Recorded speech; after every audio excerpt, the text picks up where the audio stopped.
Hello and welcome to Lunchtime Politics. First, the highlights.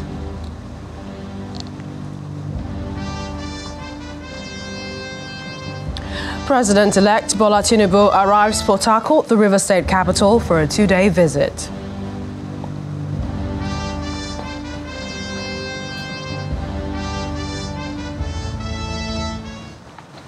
And the world marks 30th anniversary of Press Freedom Day today, with the theme shaping a future of rights, freedom of expression as a driver for all other human rights. Plus, Imo leaders Owerri Zone pass vote of confidence on Governor Hope Uzodinma for a second term in office.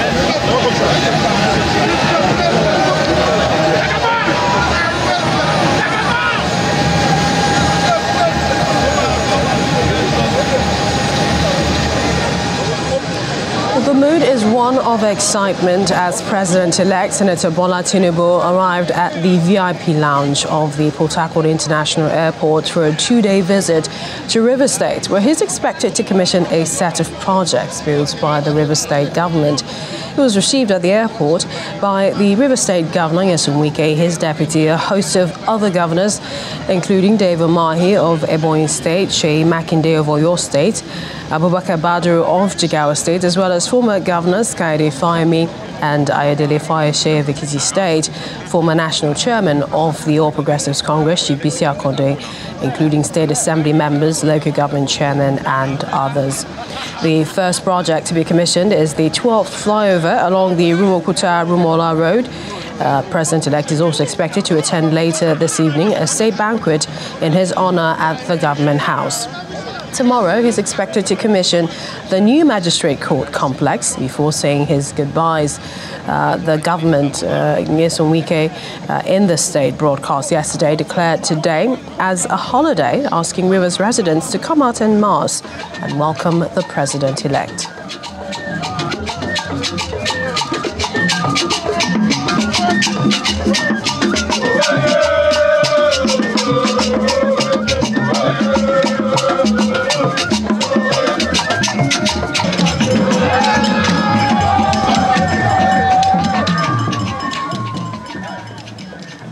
And that's how we begin the program today that we are monitoring. Well, according to the president, the rights of Nigerian journalists under his administration have remained protected and upheld in the past 8 years. This came as he charged media professionals in the country to be patriotic, to work for national cohesion and exercise their freedom with a high sense of responsibility. President Muhammadu Buhari, in a statement signed by Special Advisor on Media and Publicity, Mr. Femi Adesina, rejoiced with media professionals on the occasion of World Press Freedom Day, celebrated every May 3rd. He said the landmark is a tribute to media professionals who risk their lives to keep society informed and educated.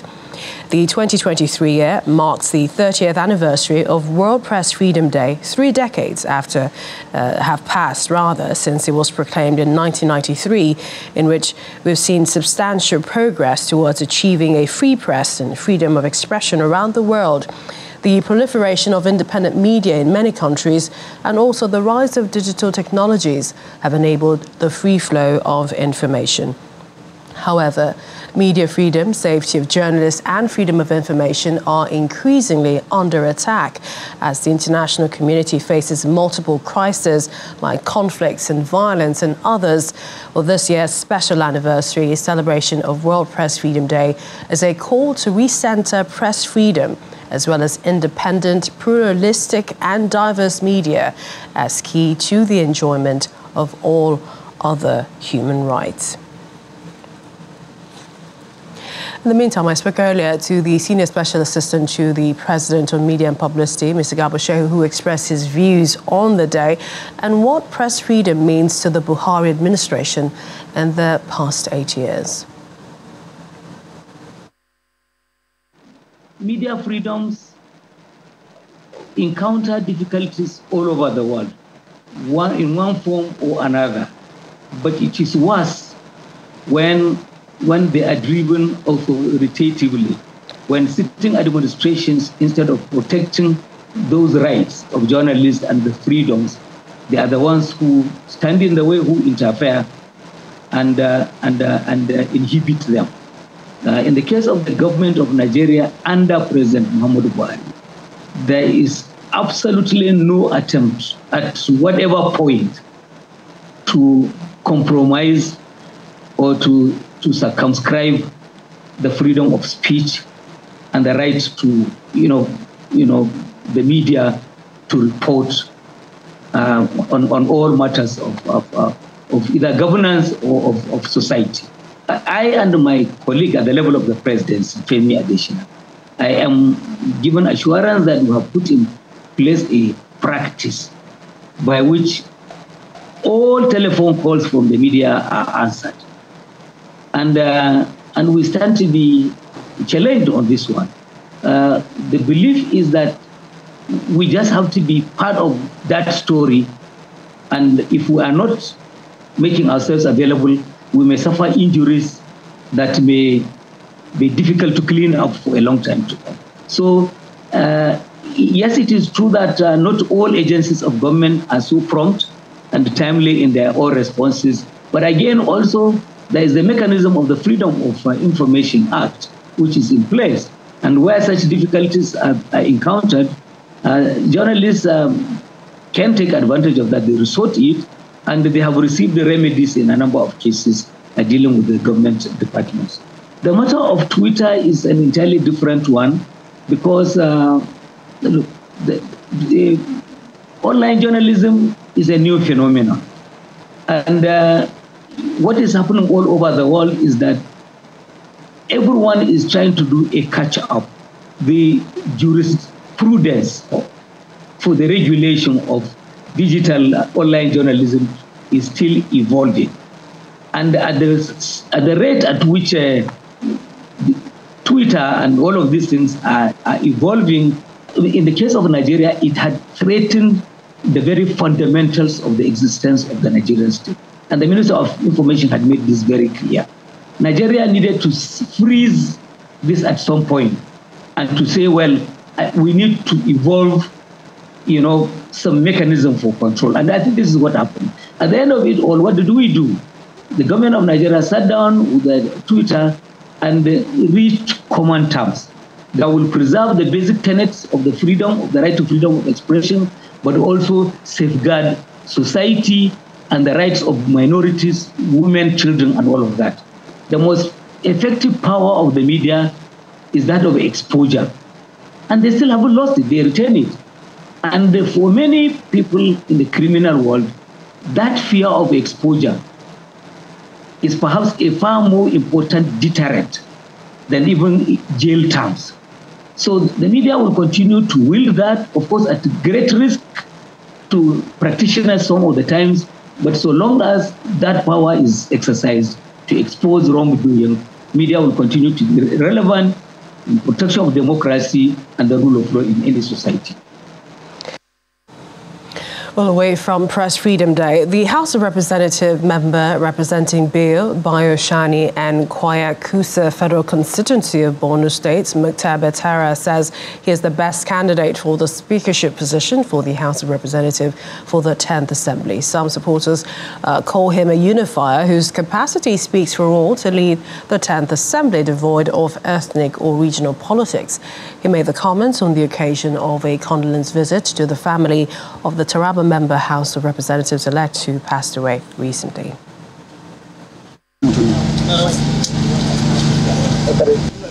These are some elected members of the 10th Assembly in Jalingo, the Taraba state capital, here to pay a condolence visit to the family of Maihanchi Ismaila, representing Jalingo, Yero and Zing federal constituency, who died recently.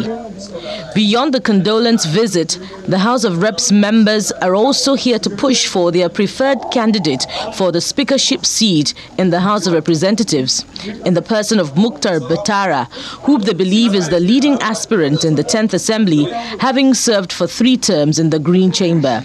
those of us who came together as members-elect supporting a particular cause of our principal, Right Honorable Aliyu Mukhtar Bechara. One of the qualities of a leader is the fact that he cares about his people. We are very optimistic that by the grace of God, we are going to succeed on this project.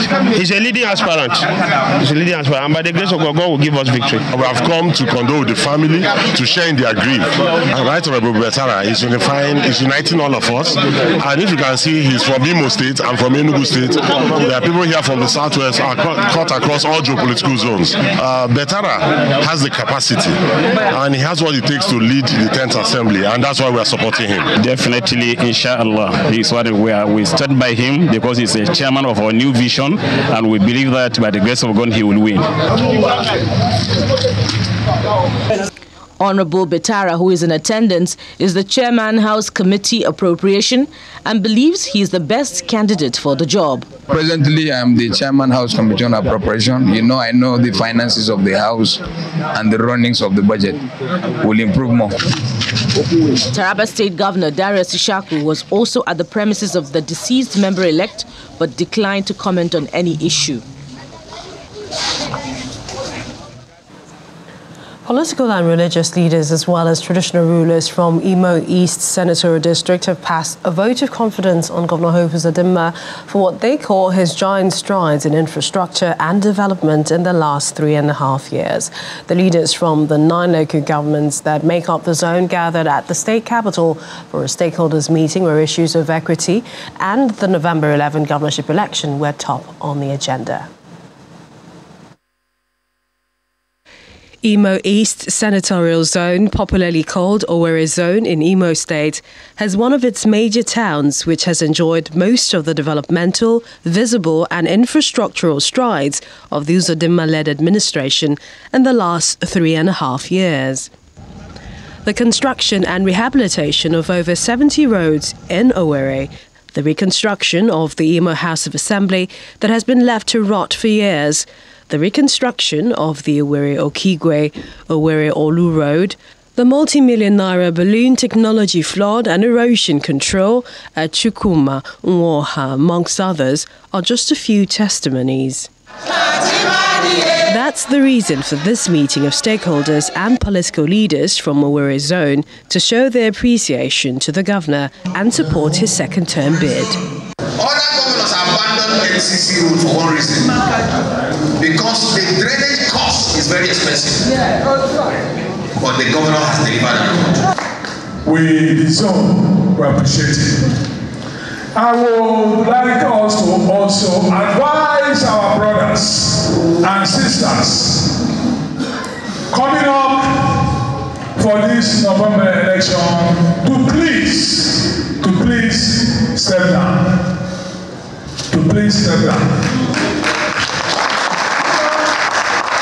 We are talking for Owerri Zone. Then they pass a vote of confidence on the governor. Support the motion, say aye. And those who don't support, say me. The aye have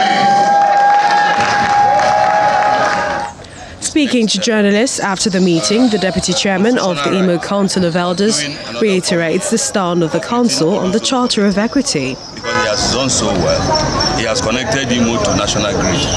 So what else are we talking about? We'll keep repeating what we have said. Hope Uzodinma has done what no other governor has done within 3 years plus. And you have the test of putting this in the eating, because you are saying it yourself. It's not just that we're just saying. Ahead of the November 11 governorship election in Imo State, which is 6 months away, political parties are waiting for INEC to lift the ban on campaigns in June, so political activities can begin in full swing.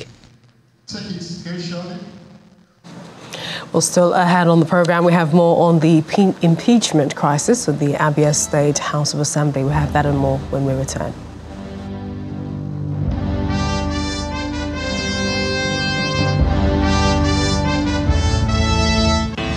Welcome back. The Speaker of the Abia State House of Assembly, Tinubu, was reportedly impeached yesterday by 18 out of 24 members who met in an undisclosed venue outside the State Assembly chamber in Umuahia, the state capital. The lawmakers accused him of gross misconduct and high-handedness. In his place, the member representing Umuahia East constituency, Chukwudi Apugo of the People's Democratic Party, was elected new Speaker. But later in the day, right inside the House of Assembly, some lawmakers, including the Speaker, convened an emergency plenary session, reviewed the actions of 18 lawmakers, and then moved the motion suspending the Deputy Speaker and 8 others over the purported impeachment. So, does it have any resemblance to this place you are now? No, sir. Was it conducted here? No, sir. Was a purported misguided action by some renegades in the House of Assembly, sponsored by some overzealous aides, all in the name of showing some weak points and all that. So the House of Assembly is properly constituted here. The former Deputy Speaker is suspended and removed from office, and we have a new Deputy Speaker here. So the Majority Leader of the House is here, and we have formed our quorum and we have done the business of the day. Well, joining me on that episode at the Abia House of Assembly is a legal practitioner, Mr. Monde Ubani. Mr. Ubani, welcome to the program. Yeah, thank you for having me. Thanks, Mr. Ubani. It's rather confusing, or, the events playing out at the Abia State House of Assembly. How would you describe it? Talk to us about what you understand about those events playing out. Yeah, thank you. As Riley pointed out, we all heard the news yesterday on radio that the current Speaker of the state, Honorable Tinubu, has been removed, has been impeached as a Speaker of the House. So all I felt a bit worried, because I don't think there was any crisis, known to the members of the public before this particular impeachment. And so the little information we got yesterday was from Channel that the Speaker has been impeached. And then on the online, I saw video trending that showed the number of persons that gathered together in a place that does not look like the State House of Assembly complex. And I also did not see the what do you call him now, the man that is in charge of administrative work in the House, being there. He wasn't there. And then the number of persons that I saw that sat down to actually carry out the impeachment didn't look like two-thirds majority of the House, even though they read out the names of certain members that were not physically present. Later, it turned out that most of those members whose names were there denied being a party to the impeachment process. They put up a rebuttal. So that again showed that there were issues with that impeachment. Now we saw the Speaker now conveying a proper House, so to speak, within the complex, and then took some far-reaching decisions, suspending the members, now electing new Deputy Speaker, and then granting press interview where he said, if I quote him correctly, that this thing was sponsored by misguided aides. That means that it is a problem within the political party. It's not done by an outsider. They have crises within themselves. So this morning I also listened to Channel to actually make sense out of what happened yesterday from the man who's no longer, according to them, the Deputy Speaker. And he was mentioning the issue of not being paid his security vote and allowances. So it was issue of money, not necessarily issue of gross misconduct as alleged by the House. So it is clearly an issue that is embarrassing for the state. So, and they're on their way out. One would expect that they will be in one piece, settle themselves and do the right thing, and then ensure that new government comes in. So this crisis, if you ask me, is clearly not needed. It's uncalled for, and it doesn't create some level of good image, for the state where I come from. I'm from Abia, and I'm not happy, what is presently playing out in the House. And that makes two of us. But when we look at, some of what you've mentioned as to the characteristics for valid impeachment, you talked about quorum, you talked about the presence of the clerk, and you also talked about the venue. Are these the only three factors before a valid impeachment can take place? And do you see perhaps the state governor, Ikpeazu, weighing in on this to settle things, even though they're on their way out? Yes. The Constitution gives a provision for the election of a Speaker, Deputy, and the other principal members of the House. The same Constitution gives the House power to make an internal rule that guides their procedures. So in removing a Speaker, actually under the Constitution, it has to be 2/3 of the number of members of the House. Understand that the total number is 24.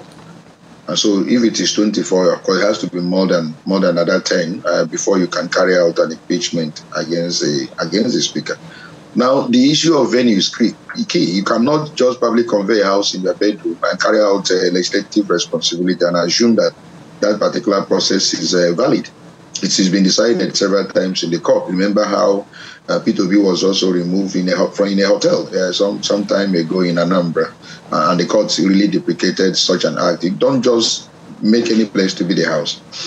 And then you also agree with me that the other formalities, of the administrative person in charge of the house being present, and another thing that's supposed to go with it, if they are not there, they don't constitute proper proceeding. So the number is key.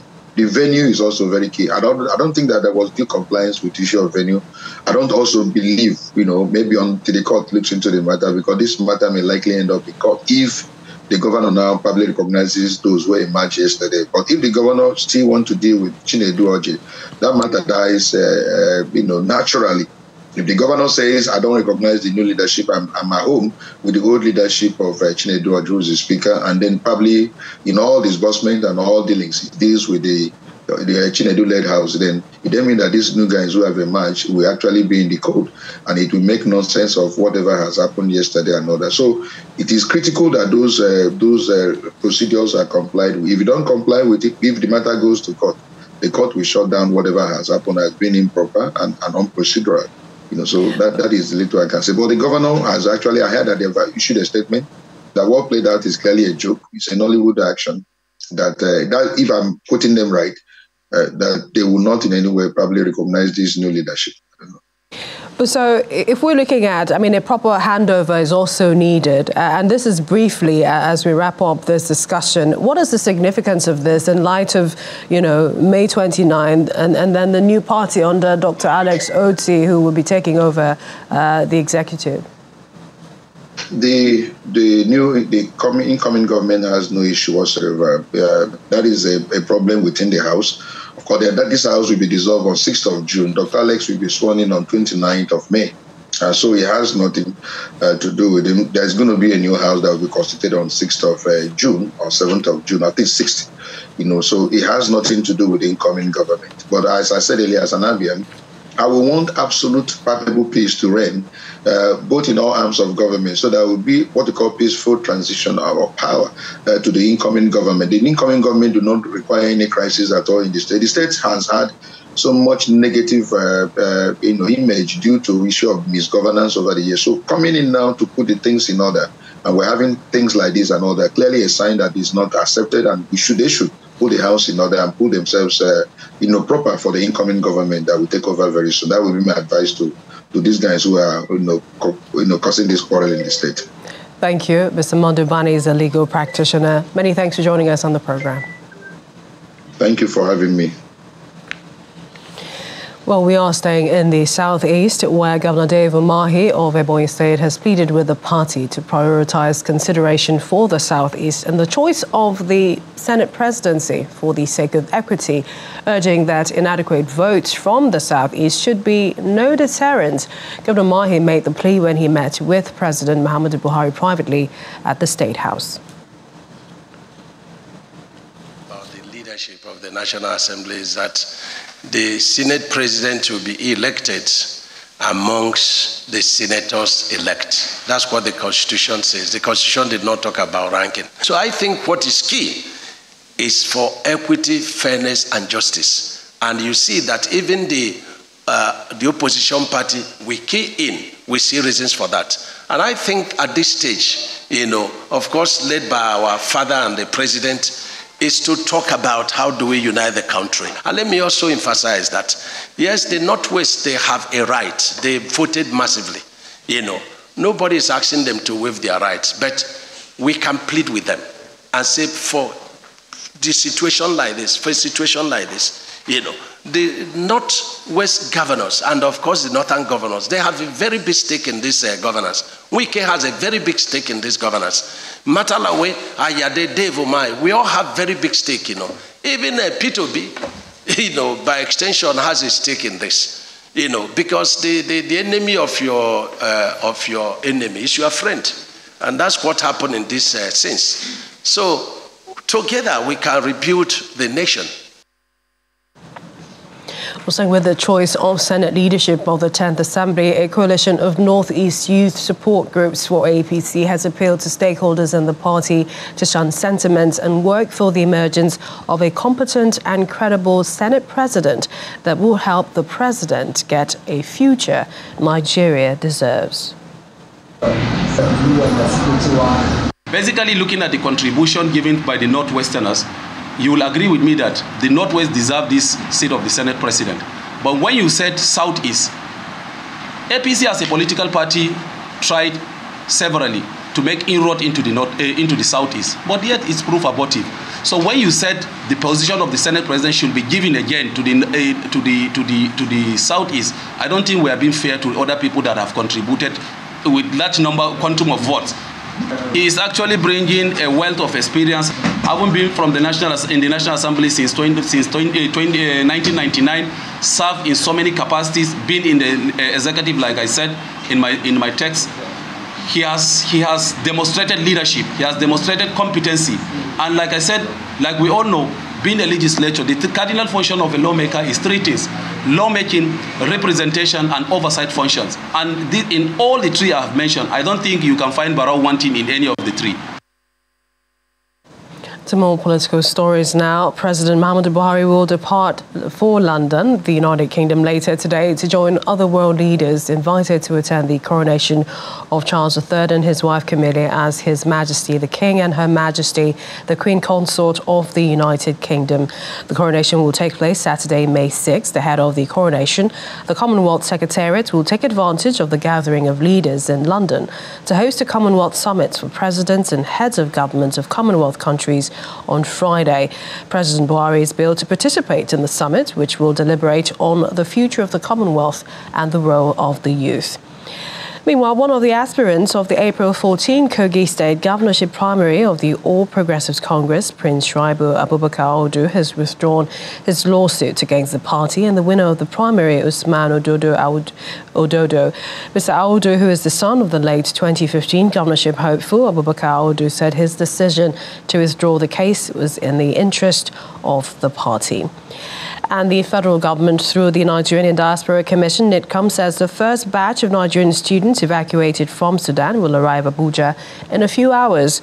The chairman of the commission, Abike Dabiri Erewa, stated this on Tuesday. According to her, the embassy in Egypt has successfully moved evacuees from the Sudanese side to the Egyptian side of the Akwil border. She added that the team will be evacuating the Wadi Halfa group this morning, and those at the Port Sudan border, which is the third group, will be evacuated last because they just arrived the border on Tuesday.